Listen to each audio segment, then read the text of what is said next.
وأصحابه الطيبين الطاهرين أما بعد أعوذ بالله من الشيطان الرجيم بسم الله الرحمن الرحيم لن تنالوا البر حتى تنفقوا مما تحبون صدق الله العظيم غوث اعظم بمنے بے سرو ساما مددِ قبلِ دین مدد کعبہ ایمان مدد انتظار کرم تستمن عینی را اے خدا جو خدا بینو خدا دا مدد بگرداب بلا افتاد کشتی مدد کن یا معین الدین چشتی الصلاة والسلام علیک یا رسول اللہ الصلاة والسلام علیک یا نبی اللہ الصلاة والسلام علیک یا حبیب اللہ وعلی آلک و اصحابک یا نور اللہ صلی اللہ تعالی علیہ وسلم بسم اللہ الرحمن الرحیم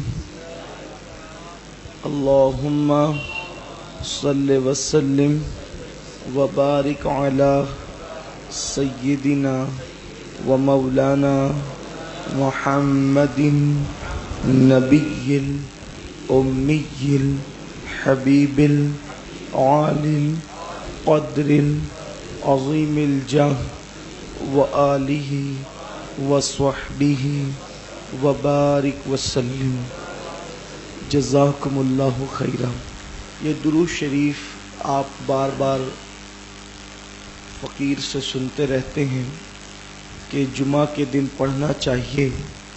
جو اس کو پڑھے گا جمعرات کا سورج غروب ہونے سے لے کر جمعہ کا سورج غروب ہونے سے پہلے تک تو مرتے وقت وہ آقا کریم صلی اللہ علیہ وآلہ وسلم کا دیدار کرے گا، اور اتنا ہی نہیں بلکہ جب وہ حضور کا دیدار کرے گا صرف مرتے وقت نہیں، جب اس کو اس کی قبر میں اتارا جائے گا تو وہ دیکھے گا کہ آقا علیہ السلام اپنے ہاتھوں سے اس کو اس کی قبر میں اتار رہے ہیں۔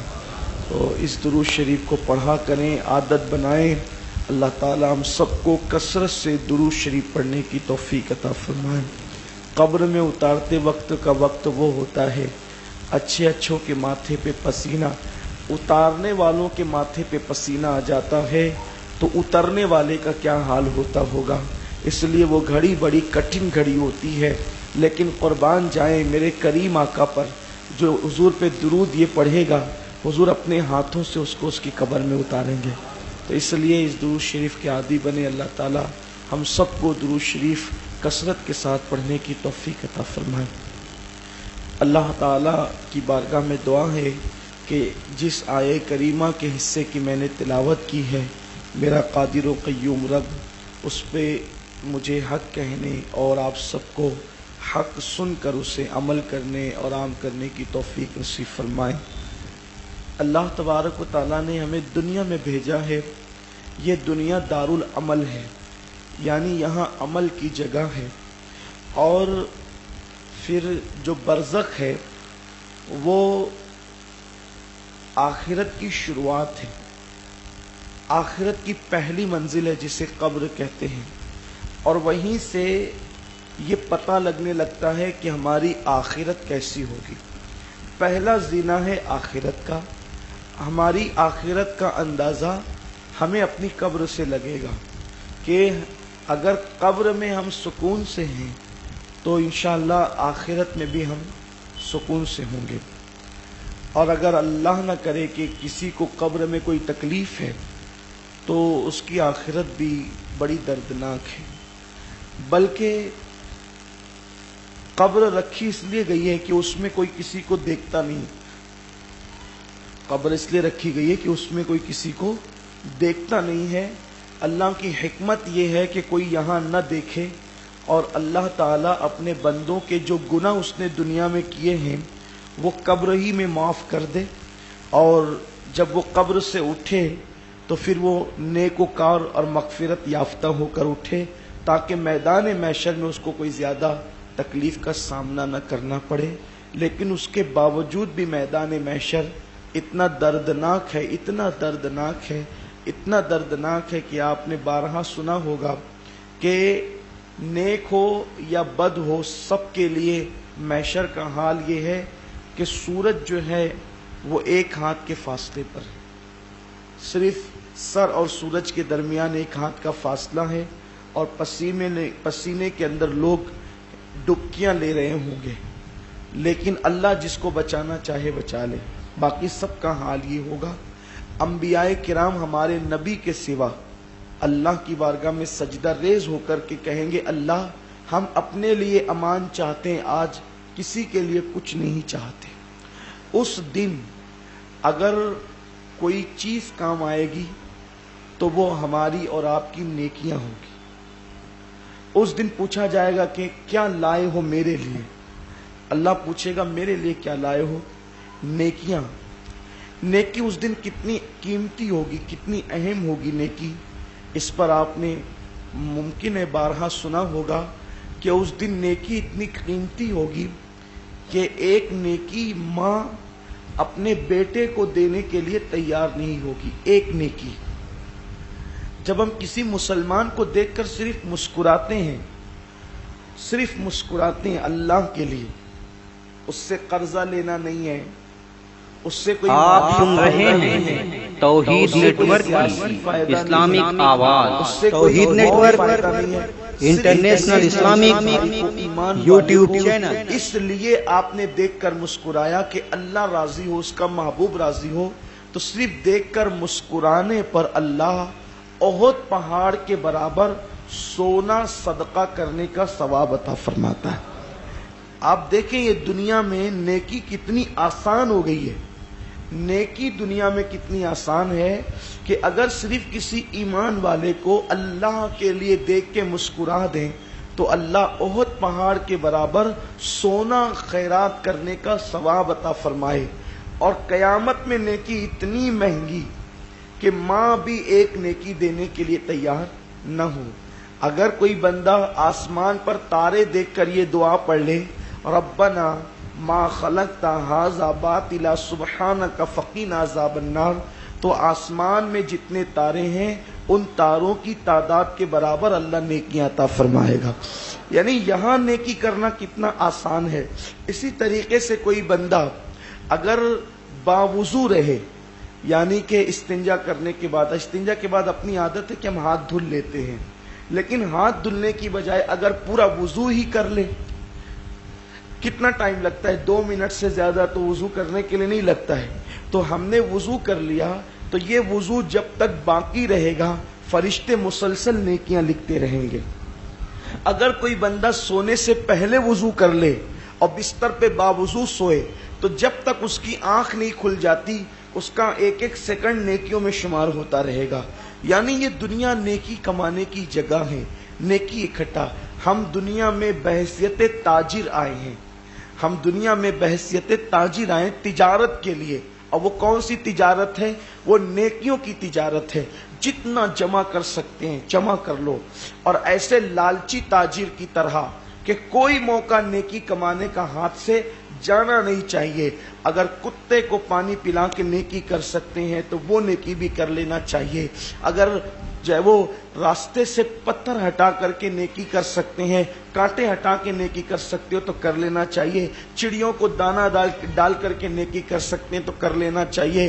کسی بندے کے منہ میں لقمہ ڈال کر نیکی کرنا چاہتے ہو تو کر۔ اللہ جو نیکی کا موقع دے، حتیٰ کہ اگر کوئی یتیم قریب بیٹھا ہو تو اس کے سر پہ ہاتھ پھرا کر جو نیکی کرنا چاہتے ہو کر لینا چاہیے، کیونکہ میرے رسول فرماتے ہیں صلی اللہ علیہ وآلہ وسلم کہ یتیم کے آپ سر سن پہ رہے ہاتھ ہیں جتنے تمہارے توحید نیٹورک کی اسلامک آواز، توحید نیٹورک کا ثواب انٹرنیشنل اسلامک غلاموں کو اللہ یوٹیوب کرنے کا چینل ثواب عطا فرماتا ہے، تصدق کرنے کا اللہ ثواب عطا فرماتا ہے. یعنی یہاں قدم قدم پر نیکی ہے، لمحے لمحے پر نیکی ہے. لیکن انسان اتنا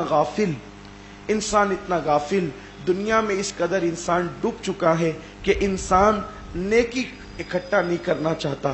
صحابہ کرام میں نیکی اکٹھا کرنے کا، نیکی کرنے کا جذبہ کیا تھا؟ وہ لوگ ایک دوسرے پہ سبقت کرتے تھے. دیکھو ہم لوگ سبقت یعنی دوڑ کرتے ہیں نا، آگے بڑھنا چاہتے ہیں دولت میں، ہم آگے بڑھنا چاہتے ہیں عزت میں، ہم آگے بڑھنا چاہتے ہیں شہرت میں، ہم آگے بڑھنا چاہتے ہیں نام نمود میں. کچھ نہیں رکھا ہے. کیا شہرت کی حیثیت کیا ہے؟ شہرت کی حیثیت کیا ہے؟ جب ہم خود نہ رہیں گے تو ہماری شہرت کہاں رہے گی؟ جب ہم خود نہ رہیں گے تو ہماری عزت کہاں رہے گی؟ جب ہم خود نہ رہیں گے تو ہماری دولت کہاں رہے گی؟ کچھ نہیں رہنے والا. ادھر آنکھیں بند ہوئی، ادھر سب ختم ہے. آنکھیں بند ہونے کے بعد کسی کا کچھ رہا ہے نہ اپنا رہے گا. ہاں اسی وقت رہ سکتا ہے جب ہم نے اللہ کو راضی کر لیا، اس کے رسول کو راضی کر لیا، تب رہے گا، ورنہ کچھ رہنے والا نہیں ہے. بڑے بڑے مالدار آئے گئے، ان کا نام و نشان مٹ گیا. بڑے بڑے سیاستداں، 2-3 دن ان کے مرنے کی جو ہے وہ چرچے ہوئے، اور اس کے بعد لوگ ایسے بھولے کہ اب کوئی قبر پہ جاتا بھی نہیں. ہمایوں کا مقبرہ دیکھ لیں، بابر کا مقبرہ دیکھ لیں، اکبر کا مقبرہ دیکھ لیں، کون جاتا ہے؟ چڑیا بیٹ کرتی ہے، ایسی گندگی اور بدبو ہے کہ کوئی صفائی کرنے والا بھی نہیں. اللہ اکبر. بڑے بڑے بادشاہوں کی قبروں کا حال یہ ہے. بلکہ بحیثیت بادشاہ لوگ تو اورنگزیب کی قبر پہ بھی نہیں جاتے. جن کو صرف اتنا پتا ہے کہ یہ بادشاہ ہے، لوگ اس کی قبر پر بھی نہیں جاتے. جن کو یہ پتا ہے کہ یہ عالم دین تھے، فقیہ تھے، ولی تھے، تو لوگ جاتے ہیں مذہبی لوگ فاتحہ پڑھنے کے لیے. ورنہ ایز اے بادشاہ جو ہے اورنگزیب کی قبر پر چند سالوں پہلے جو ہے وہ ایک اخبار میں آرٹیکل آیا تھا کہ پاور ہاؤس والوں نے لائٹ بھی کاٹ دیا ہے، کہ پاور بل جو ہے وہ بھرا نہیں گیا ہے تو اس کو لائٹ بھی کاٹ دیا گیا، وہاں اندھیرا تھا. بعد میں جو ہے وہ مذہبی حلقوں میں چرچا ہوا کہ یہ صرف بادشاہ نہیں ہے بلکہ یہ اللہ کا ولی بھی ہے. تب لوگوں کی طبیعت اس طرف مائل ہوئی. یہ ایک الگ سا عنوان ہے. لیکن ایک چیز یہ بھی تو ہے نا کہ ولایت کی منزل پر اگرچہ اورنگزیب فائز ہے، اس کا کوئی انکار نہیں، لیکن اتنا پاور بھی تو صاحب قبر کو چاہیے کہ وہ لوگوں کو اپنی طرف کھینچ لے. بہت سے اولیاء ایسے بھی ہیں کہ جو جنگلوں کے اندر ہے لیکن وہاں میلہ لگا ہوا ہے. کیا چیز ہے؟ ہجوم کیوں ہے آج میں خانے میں، سنا ہے پیر مغاں ہے یہاں کا مرد خلیق. تو جب انسان کے اندر روحانی کشش اللہ پیدا کر دیتا ہے تو پھر وہ جہاں بیٹھتا ہے وہاں میلہ لگتا ہے. اور یہ چیز صرف نیکیوں کی بنیاد پہ ہوتی ہے، نیکیوں کی خوشبو کی بنیاد پہ ہوتی ہے. تو میرے آقا صلی اللہ علیہ وسلم کے دیوانوں، ہم شہرت کے پیچھے بھاگ رہے ہیں، ہم دولت کے پیچھے بھاگ رہے ہیں، ہم عزت کے پیچھے بھاگ رہے ہیں، لیکن کچھ نہیں رہ جاتا ہے. تاج محل بنانے والا شاہجہاں، لوگ ہزاروں کی تعداد میں تاج محل دیکھنے کے لیے جاتے ہیں، لیکن کبھی غور کیا آپ نے شاہجہاں کی قبر پہ فاتحہ کتنے پڑھتے ہیں؟ تاج محل دیکھنے گئے لیکن فاتحہ کتنے پڑھتے ہیں؟ کوئی نہیں پڑھتا فاتحہ. کسی کو فاتحہ پڑھتے ہوئے ہم نے نہیں دیکھا. ہم نے کئی مرتبہ وہاں حاضری دی لیکن کسی کو فاتحہ پڑھتے ہم نے نہیں دیکھا. کیا بات ہے؟ کل جن کے آگے جو ہے وہ عالم پناہ، جہاں پناہ، ذل الہی، ذل اللہ کے جیسے القاب ہوتے تھے، صاحب عالم کے لقب سے جنہیں پکارا جاتا تھا، صاحب عالم کے لقب سے تاریخ اٹھائیں، یہی شاہجہاں تھے جنہیں شہزادگی کے عالم میں صاحب عالم کہا جاتا تھا. یہی جو ہے وہ جہانگیر تھا جسے صاحب عالم کے لقب سے پکارا جاتا تھا. یہی دارا شکو تھا صاحب عالم. اور جب بادشاہ بن گئے تو ذل الہی. ذل الہی کا مطلب سمجھا؟ اللہ کا سایہ. ذل الہی جیسے اتنے عظیم و جلیل القدر لقب سے انہیں پکارا جاتا تھا، لیکن کہاں گئے ذل الہی؟ آج ذل الہی کی قبر پہ کون فاتحہ پڑھنے والا ہے؟ کون پھول ڈالنے والا ہے؟ لیکن وہ مرد قلندر جس نے ایک لباس پہ پوری زندگی گزار دی. 800 سال ہو گئے ہیں سرکار غریب نواز کو قبر میں آرام کرتے ہوئے. آپ ایک لمحہ بھی نہیں دیکھیں گے جہاں وہ فاتحہ نہ گزاری جاتی ہو، بلکہ پوری دنیا کے اندر سب سے زیادہ اگر کسی کی قبر پہ پھول چڑھتے ہیں تو وہ میرے غریب نواز کا آستانہ ہے۔ لوگ تقریباً 300 سال سے مکمل مخالفت کر رہے ہیں کہ وہاں پھول نہ چڑھایا جائے، نہ چڑھایا جائے۔ تقریر کرنے کے والے مقرروں کی آوازیں بیٹھ گئی، مرنے والے مر گئے، لیکن ان کے یہاں پھول چڑھانا بند نہ ہوئے۔ آخری میں اللہ نے نوبت یہاں تک پہنچا دی، جس مسلک کے لوگ پھول چڑھانے کو حرام کہتے تھے، منع کرتے تھے، غریب نواز نے ان کو بھی پھول چڑھانے کے لیے اپنی چوکھٹ پہ بلایا، وہ بھی پھول چڑھانے کے لیے آ گئے۔ یہ تو بات ہوتی ہے نا، تو یہ مراتب کب نصیب ہوتے ہیں؟ جب انسان اللہ کو پا لیتا ہے، جب اللہ کو راضی کر لیتا ہے۔ اور یہ منصب ملتا کیسے ہے؟ کہ جب انسان دنیا کے اندر نہیں ڈوبتا، بلکہ وہ دنیا میں رہ کر آخرت کی کھیتی کو آباد کرتا ہے۔ آقا فرماتے ہیں الدنیا مزرعۃ الآخرہ، کہ دنیا آخرت کی کھیتی ہے، یہاں پر جو بوؤ گے آخرت میں وہی پاؤ گے۔ اب جو کسان بوتا ہی نہیں، جس کو بونا ہی نہیں ہے، وہ کاٹے گا کیا؟ بارش کے موسم میں وہ سوتا رہا، بارش کے موسم میں وہ عیش کرتا رہا، بہار کے موسم میں وہ کھیل کود میں ڈوبا رہا، تو جب کاٹنے کا وقت آئے گا تو وہ کیا کاٹے گا؟ تو ہم دنیا میں بونے آئے ہیں، کبھی ہم تاجر ہیں دنیا میں، کبھی ہم کسان ہیں دنیا میں، ہم کبھی کچھ ہیں دنیا میں، کبھی کچھ ہے، لیکن سب کا ماں حاصل یہی ہے کہ ہم دنیا میں اس لیے آئے ہیں کہ نیکی کر لیں۔ اور ساری نیکیاں اپنی جگہ ہے، لیکن اللہ کو جو سب سے بڑی نیکی پسند ہے، جس سے وہ فوراً اپنے قریب کرتا ہے، جس سے وہ فوراً نوازتا ہے، وہ نیکی ہے اللہ کی راہ میں خرچ کرنا۔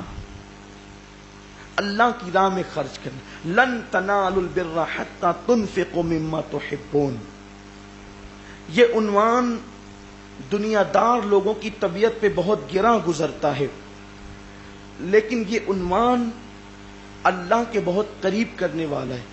اس وقت تک اللہ فرماتا ہے، توجہ کریں، اس وقت تک تم ہرگز نیکی کو نہیں پہنچ سکتے، یعنی تم نیک نہیں کہلا سکتے جب تک تمہارے اندر خرچ کی عادت نہ ہو، اللہ کی راہ میں دینے کی عادت نہ ہو۔ جب تک اللہ کی راہ میں دینے کی عادت نہ ہوگی، اس وقت تک تم نیک نہیں ہو سکتے۔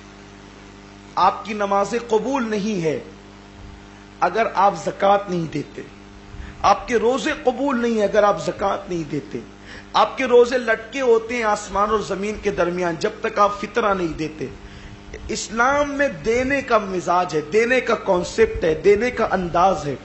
اسی لیے اللہ کے رسول صلی اللہ علیہ وآلہ وسلم نے اپنے گھر والوں کو تلقین کی کہ اگر اللہ تمہیں ایک روٹی دے تو آدھی خود کھاؤ اور آدھی اللہ کی راہ میں دینے کی عادت ڈالو۔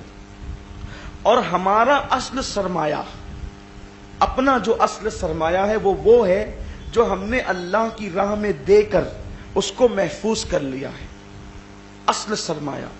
ورنہ یہاں تو اپنے مرنے کے بعد لڑائیاں ہوتی ہیں، صرف تاجروں کے گھر میں لڑائیاں نہیں ہیں، مولانا لوگوں کے گھر میں بھی لڑائیاں ہیں، پیر صاحب لوگوں کے گھر میں بھی لڑائیاں ہیں۔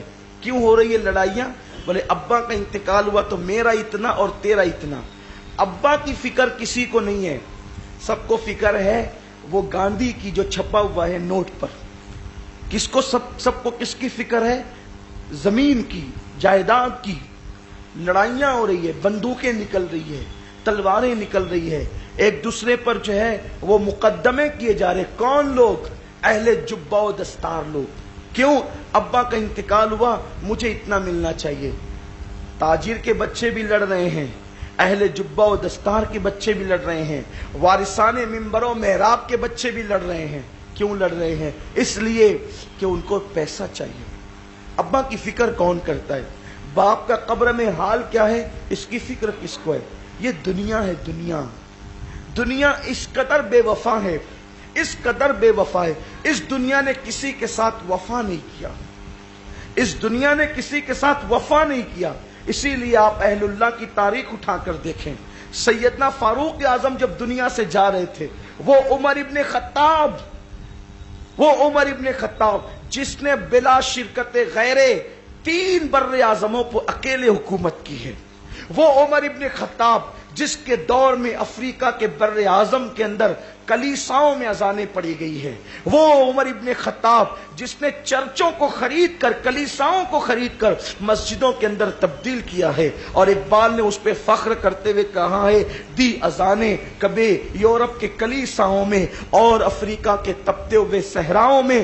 دشت تو دشت ہے دریا بھی نہ چھوڑے ہم نے، بحر ظلمات میں دوڑا دیے گھوڑے ہم نے. جس بحر ظلمات میں گھوڑے مسلمانوں نے دوڑائے وہ کسی اور کا دور نہیں تھا، وہ جانشین رسول سیدنا عمر ابن خطاب کا دور تھا. اور عمر ابن خطاب اس اللہ کے برگزیدہ بندے کا نام ہے. جب عمر ابن خطاب کو شہادت ہوئی اور شہادت ہونے کے بعد آپ بستر پر تھے تو اس وقت حضرت حذیفہ ابن یمان جو ہے وہ عمر ابن خطاب کی چوکھٹ پہ کھڑے ہو کر کہہ رہے تھے کہ میں نے جو ہے اللہ کے رسول صلی اللہ علیہ وسلم سے سنا. اور جناب کعب احبار جو ہے یوں چوکھٹ پہ کھڑے ہو کے کہہ رہے تھے کہ ہم نے جو ہے توریت اور انجیل کے اندر یہ بات پڑھی ہے کہ نبی کی امت میں عمر نام کا ایک بندہ وہ ہے کہ اس وقت تک اللہ اسے موت نہیں دے گا جب تک کہ عمر خود نہ چاہے گا. جب عمر کو شہید کرنے کے لیے زخمی کر دیا جائے گا، اگر عمر کہے گا کہ میری عمر 10 سال بڑھا دی جائے تو اس کی عمر اس کی مرضی کے مطابق بڑھا دی جائے گی. اللہ نے اس کو اتنے اختیارات دیے ہیں. عمر کا نام عمر اسی لیے ہے، سب لوگ عمر مانگتے ہیں اور اللہ نے عمر کو عمر بنا کر بھیجا ہے. عمر کی شان یہ ہے تو عمر کی عمر اس کی مرضی کے مطابق بڑھ جائے گی. حضرت عمر ابن خطاب کی اہلیہ اور مولا علی کی بیٹی سیدہ فاطمہ کی بیٹی جناب ام کلثوم سلام اللہ علیہا، امام حسین کی سگی بہن، یہ اس وقت فاروق اعظم کے نکاح میں تھی. روتی ہوئی کہتی ہے امیر المومنین جب یہ کہتے ہیں کہ آپ کی مرضی پر عمر بڑھ جائے گی آپ کی تو آپ بڑھاتے کیوں نہیں ہے؟ فاروق اعظم کہتے ہیں آپ کو کیا پتا، آپ کیا جانتی ہیں کہ رب کی بارگاہ میں وصال کا اور رب کی بارگاہ میں جو ہے وہ پہنچنے کا کی بہاریں کیا ہے، اس کی خوشیاں کیا ہے. ہم بڑھانے کی بات کیوں کریں؟ اس لیے کہ ہم تو مدت سے انتظار کر رہے تھے کہ کب یہ دن آتا ہے اور بڑی مدت توحید نیٹورک آیا ہے انٹرنیشنل اسلامک لذتیں حاصل یوٹیوب کریں. یہ اسی وقت بندہ کہتا ہے جب اس نے اکٹھا کیا ہو. کچھ کیا اکٹھا کیا تھا؟ 3 بر اعظموں کا بلا شرکت غیر امیر المومنین اور تاجدار اور خلیفہ جب انتقال کرتا ہے تو کم و بیش 40,000 روپیے ان کے نام پر قرض ہوتا ہے. اور فاروق اعظم کہتے ہیں کہ میری اولاد میں کون ہے جو میرا قرض اپنے سر پہ لے لے. آپ کے صاحبزادگان آپ کے قرض کو اپنے سر پہ لیتے ہیں اور آپ دنیا سے تشریف لے جاتے ہیں. آپ غور فرمائیں، جس نے لوگوں کو ہزاروں لاکھوں تقسیم کیے وظیفے کے نام پہ، خود کا حال یہ ہے. کیوں؟ جب آیا اللہ کی راہ میں لوٹا دی. ام المومنین اما عائشہ صدیقہ کو ایک مرتبہ حضور نے 10,000 درہم دیے، اور ایک روایت کے مطابق دینار، درہم چاندی کے سکوں کو کہتے ہیں اور دینار سونے کے سکوں کو کہتے ہیں. ام المومنین جو ہے وہ جیسے آیا اس کو تقسیم کرتی رہی جو ہے وہ سب تقسیم کر دیا، اور 2 درہم یا دینار اپنے لیے بچا لیے کہ آج روزے سے ہیں افطار کر دیں گے. آقا تشریف لائے، حضور کی تربیت تھی. پوچھا عائشہ میں نے 10,000 بھیجے تھے کیا وقع؟ حضور سب تقسیم کر دیے ہیں، سب خرچ کر دیے، صرف 2 بچا لیے ہیں. آقا نے مسکرا کے کہا کہ سب بچا لیے ہیں اور 2 خرچہ کر دیے. یعنی جو 2 آپ نے اپنی ذات پہ کے لیے بچا کے رکھا وہ آپ نے خرچہ کیا ہے، اور باقی کے آپ نے جو 9,998 جو خرچ کیے اللہ کی راہ میں، یہ قیامت کے دن آپ کو مل جائیں گے، یہ واپس ملیں گے. اور یہ خرچہ ہو، میں یہ نہیں کہتا کہ مت بچاؤ، میری بھی کوشش ہے، آپ کی بھی ہوگی کہ ہمارے مرنے کے بعد ہمارے بچے سکون سے رہے، ہر ماں باپ کی. لیکن یہ کہ صرف یہی سوچیں، اپنے کفن کا نہ سوچیں، اپنی آخرت کا نہ سوچیں. سکندر اعظم جب دنیا سے جانے لگا تو اس نے نہیں کہا تھا کہ میرے ہاتھ کفن کے باہر کر دینا. کیوں؟ اس لیے کہ دنیا کو پتہ چلے کہ آدھی سے زیادہ دنیا فتح کرنے والا سکندر جا رہا ہے تو ہاتھ خالی لے کر جا رہا ہے. آج بھی مدینہ منورہ کی گورنمنٹ کے پاس حضرت سیدنا عثمان غنی کا کھاتہ چلتا ہے. حضرت عثمان غنی کا کھاتہ آج بھی مدینہ منورہ کی گورنمنٹ میں ریکارڈ آن دی ریکارڈ ہے. کیوں؟ اس لیے کہ اللہ اکبر، عثمان غنی نے دنیا سے جاتے جاتے اپنے لیے ایسے انتظامات کیے باغات اور کنویں کا جو مسلمان اور اسلام کے لیے وقف کر دیا، اور یہ آپ کے اخلاص کا نتیجہ ہے کہ 14.5 صدیاں بیت گئی ہے لیکن آج بھی آپ کے اوقاف مدینہ منورہ کے اندر موجود ہے، اور اس کی آمدنی آج بھی آتی ہے، اس کی آمدنی آج بھی آتی ہے۔ اسی لیے تو میرے آقا نے جب دیکھیے حضور علیہ السلام نے جو جنت کی بشارت حضرت عثمان غنی کو 2 مرتبہ دی، اس کی وجہ کیا تھی؟ حضرت عثمان غنی نے بدر کے دن جو چندہ دیا، اس کے بعد تبوک کے دن حضرت عثمان غنی نے جو چندہ دیا، آقا نے فرمایا کہ عثمان، اب تبوک کے دن فرمایا عثمان اگر آج کے بعد کوئی نیکی نہ بھی کرے، اللہ کے رسول فرماتے ہیں عثمان آج کے بعد کوئی نیکی نہ بھی کرے، بلکہ اتنی بڑی بات کہی کسی کے لیے نہیں کہی، فرمایا عثمان آج کے بعد کچھ بھی کرے۔ یہ کچھ بھی کرے کا مطلب آپ سمجھے؟ آقا فرماتے ہیں عثمان غنی آج کے بعد کچھ بھی کرے، یعنی نیکی کرے یا نہ کرے، عمل کرے یا نہ کرے، اچھا کرے یا برا کرے، آقا فرماتے ہیں دیکھیے کچھ بھی کرے، کچھ بھی میں اچھا برا دونوں آتا ہے، حضور فرماتے ہیں اچھا کرے یا برا کرے، نیکی کرے یا گناہ کرے، عثمان نے آج چندہ دے کر خدا کو اتنا راضی کر لیا ہے کہ اللہ اس کو جنت ہی عطا فرمائے گا۔ حالانکہ حضور جانتے تھے کہ حضرت عثمان برا نہیں کریں گے، گناہ نہیں کریں گے، حضرت عثمان غنی محفوظ عن الخطا ہے، لیکن آقا علیہ السلام نے یہاں اللہ کی راہ میں دینے کی اہمیت بتائی کہ آج کے بعد کچھ بھی کرے، کچھ بھی کرے، اللہ تبارک و تعالی اس کو جنت ہی عطا کرے گا۔ کیوں؟ اس لیے کہ اس کو اللہ کی راہ میں دینے میں، اللہ کو اپنی راہ میں دینے میں بہت پسند ہے، اللہ بہت پسند کرتا ہے، اللہ تعالیٰ ان کو محبوب رکھتا ہے۔ بلکہ کیا وہ اتنا مشہور سا واقعہ لوگ اپنی نظروں سے بھول گئے کہ جب اللہ تبارک و تعالیٰ کے کلیم حضرت موسیٰ علیہ السلام پار لگے دریا کے، تو ایک قوم کو لوگوں نے پوجا کرتے دیکھا بتوں کی، تو موسیٰ کی قوم نے کہا کہ ہمیں بھی ایسے کوئی خدا بنا دے تاکہ ہم اس کی پوجا کریں، دیکھ کر، بن دیکھے کرتے ہیں نا اللہ کی عبادت، دیکھ کر کریں۔ حضرت موسیٰ علیہ السلام نے ڈانٹا، بدبختو کیا بک رہے ہو، خدا بنایا تھوڑی جاتا ہے، خدا تو سب کو بناتا ہے، خدا بنائے نہیں جاتے، خدا سب کو بناتا ہے، وہ وحدہ لا شریک ہے۔ سامری جو تھا، سنار تھا، اس نے اس بات کو محسوس کر لیا کہ قوم کا جو ہے وہ کی کمزوری کیا ہے، کون سا کمزور نقطہ ان کے اندر موجود ہے۔ حضرت موسیٰ توریت لانے گئے، انہوں نے سب کے زیورات جمع کر کے بچڑا بنایا، اور وہ جبریل علیہ السلام کے گھوڑے کے پیروں کے نیچے کی مٹی اٹھا کے اس کے منہ میں ڈال دیا، وہ بچڑا اچھلنے کودنے لگا، قوم اسی کی پوجا کرنے لگی۔ مین مجرم کون تھا؟ مین مجرم کون تھا؟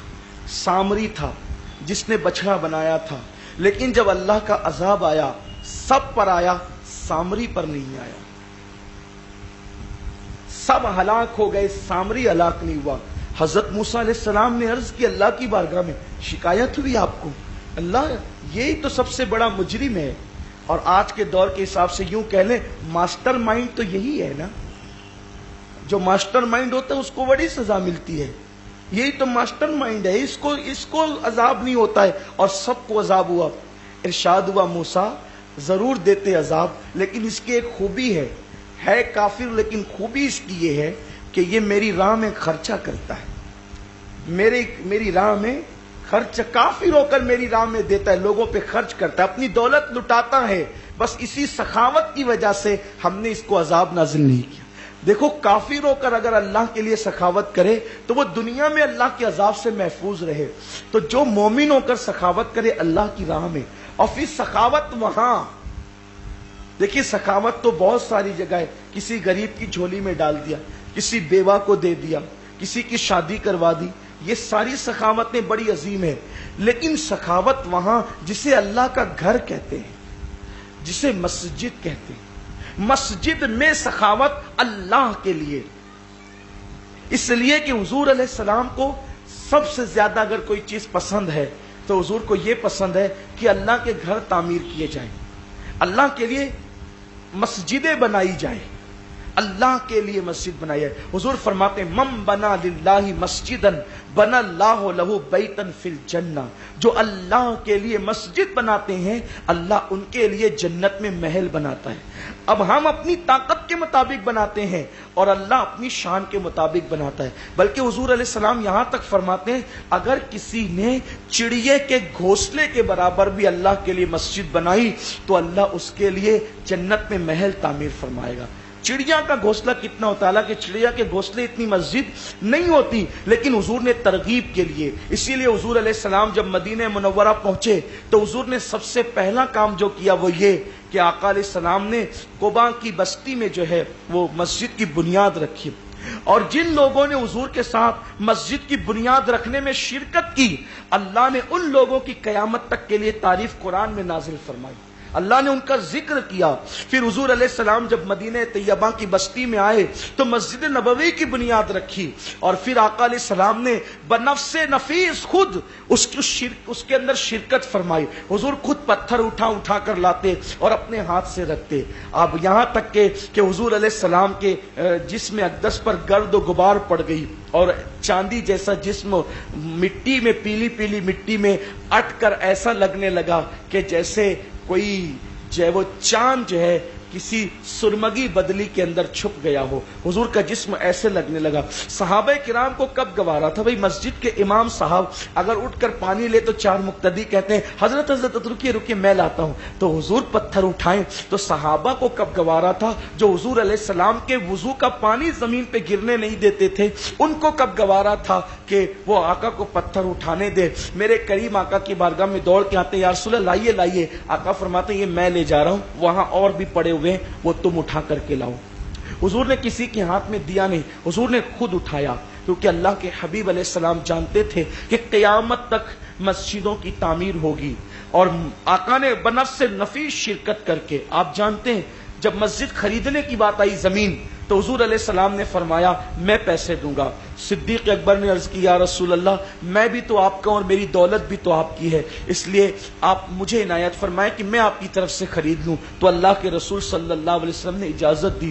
بلکہ ایک روایت تو یہ آتی کہ حضور علیہ السلام نے پھر بھی اپنی رقم کو اس میں شامل فرمایا اور فرمایا کہ ابوبکر میری رقم بھی شامل کرو. پیارے آقا صلی اللہ علیہ وسلم کے پیارے دیوانوں، یہ تھی مسجدوں کی تعمیر. اللہ کے حبیب صلی اللہ علیہ وسلم نے بہت ترغیب دی صحابہ کو، فرمایا مسجدیں بناؤ، کیونکہ روئے زمین پر سب سے بہترین جگہ مسجد ہے اور سب سے بدترین جگہ بازار ہے. اللہ کو اس سے زیادہ خوشی اور کب ہوتی ہے کہ جب بندہ اللہ کے لیے مسجد تعمیر کرتا ہے. اور پھر ایک خاص بات یہ ہے، جو مسجد تعمیر کرتے ہیں یا مسجد کی تعمیر میں حصہ لیتے ہیں تو ان کی کیفیت کیا ہے؟ آپ دیکھیں، میرے اندر پوری مسجد تعمیر کرنے کی حیثیت نہیں. ایک ایگزامپل دے رہا ہوں، مثال دے رہا ہوں کہ اگر میرے اندر حصہ تعمیر کرنے کی جو ہے وہ حیثیت نہیں اور میرے اندر 1 روپیہ ملانے کی حیثیت ہے اور وہ 1 روپیہ اگر میں ملا دوں تو پوری مسجد جب تک قائم رہے گی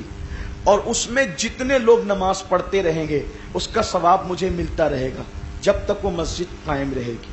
اب آپ مجھے بتائیں کہ میں جمعہ کی نماز کتنی بار پڑھ سکتا ہوں؟ آپ سب تھوڑا سا غور کریں، اگر میں جمعہ پڑھنے کا پابند ہوں تو میں کتنی بار پڑھ سکتا ہوں؟ صرف 1 بار. دوسری بار جمعہ پڑھ سکتا ہوں؟ نہیں پڑھ سکتا ہوں. لیکن جن لوگوں نے مسجد کی تعمیر میں حصہ لیا، اب جتنے لوگوں نے جمعہ پڑھا ان سب کے جمعہ پڑھنے کا ثواب تعمیر کرنے والوں کے نامہ اعمال میں لکھا جائے گا اور پڑھنے والوں کی نیکی کے اندر کوئی کمی نہیں کی جائے گی. جیسے اگر 2000 لوگ یہاں جمعہ پڑھنے کے لیے موجود ہے تو اس مسجد میں جن جن لوگوں نے حصہ لیا ہے ان سب لوگوں کو اللہ تعالیٰ 2000 مرتبہ جمعہ پڑھنے کا ثواب عطا فرمائے. وہ اللہ سے کہیں گے اللہ میں نے تو جو ہے وہ شوال کی 29 تاریخ کو 1 ہی جمعہ پڑھا تھا لیکن میرے نیکیوں کے دفتر میں تو 2000 لکھا ہے. اللہ کی رحمت مسکرا کے کہے گی بندہ تو نے وہ مسجد کی تعمیر میں حصہ لیا تھا اس لیے ان سب کے جمعہ پڑھنے کے برابر ہم نے تمہیں اس کا اجر عطا فرمایا. اب یہ تو جمعہ ہوا 1 جمعہ، اس طرح یہ جمعہ کب تک پڑھے جائیں گے؟ پھر 5 وقتہ، پھر اس میں جو جلسے ہوں گے، جو پروگرامات ہوں گے، جو نیکیاں ہوگی وہ سب ان لوگوں کے کھاتے میں جن لوگوں نے جو ہے وہ مسجد کی تعمیر میں حصہ لیا تھا. سیدنا صدیق اکبر کا مرتبہ سب صحابہ میں افضل کیوں ہے؟ صدیق اکبر کو ہم افضل البشر، ہر جمعہ کے خطبے میں آپ سنتے ہیں افضل البشر بعد الانبیاء بالتحقیق. کیوں کہتے ہیں؟ تمام انبیاء کے بعد سب سے افضل کیوں؟ جس کی نیکی زیادہ وہ سب سے افضل. صحابہ میں بھی جس کی نیکی زیادہ وہ سب سے افضل. صدیق اکبر کی نیکی زیادہ. کیوں زیادہ؟